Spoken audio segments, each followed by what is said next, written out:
মঙ্গলবার সকালে ধুন্ধুমার কাণ্ড বহরমপুরের গোড়াবাজার আইসিআই স্কুলে। এসএফআই কর্মীদের সাথে তুমুল বচসায় স্কুলের শিক্ষক-শিক্ষাকর্মীরা। উত্তেজনা ছড়ায় স্কুল চত্বরে। দুপক্ষের মধ্যে গন্ডগোল, ধাক্কাধাক্কি চরম আকার নেয়। কেন স্কুলে গন্ডগোল? স্কুলে এসএফআই এর কর্মীরাই বা কেন? এসএফআই এর দাবি, স্কুলে ফি বৃদ্ধির প্রতিবাদে ডেপুটেশন দিতে গিয়ে হেনস্থার মুখে পড়েন ছাত্রছাত্রীরা। আইসিআই স্কুলে যিনি টিচার ইনচার্জ আছেন তার সাথে আমরা আলোচনায় যেতে চেয়েছিলাম ফি কমানোর ব্যাপারে। প্রায় 1250 টাকা ফি ওখানে নেওয়া হচ্ছে। আমরা এই দাবি জানাতেই গেছিলাম যে ফি পুনর্বিবেচনা করা হোক বা অন্তত দুস্থ ছাত্র যারা তাদের রিলিফ দেওয়া হোক।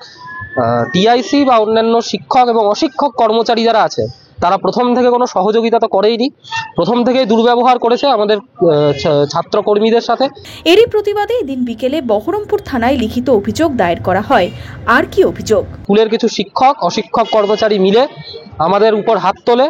আমাদের যারা ছাত্রীরা ছিল, মেয়েরা ছিল, তাদেরকে পুরুষ শিক্ষকরা নিগ্রহ করেছে, মেরেছে এবং একইভাবে আমাদের যারা ছেলেরা ছিল তাদের গায়েও হাত তোলা হয়েছে এবং স্কুল থেকে বার করে দেওয়া হয় ধাক্কা মারতে মারতে। আমরা আজকে বহরমপুর থানায় এসেছিলাম। এখন আমরা আগামীটা আইনি পথে এগোতে চাইছি। এই ঘটনার প্রতিক্রিয়া আমরা আইনি পথে এগোতে চাইছি। অন্যদিকে গোড়াবাজার আইসিআই এর ভারপ্রাপ্ত প্রধান শিক্ষকের পাল্টা দাবি, স্কুলে বিনা অনুমতিতে আসে এসএফআই।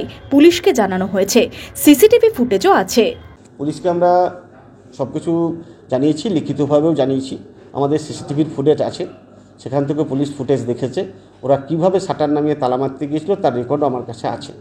স্বাভাবিকভাবেই দুপক্ষে বচসা হয় এবং দুপক্ষ বচসায় জড়িয়ে পড়ে যেটা হয় উত্তেজনা, এরকম একটা পরিস্থিতি সৃষ্টি হয়েছে।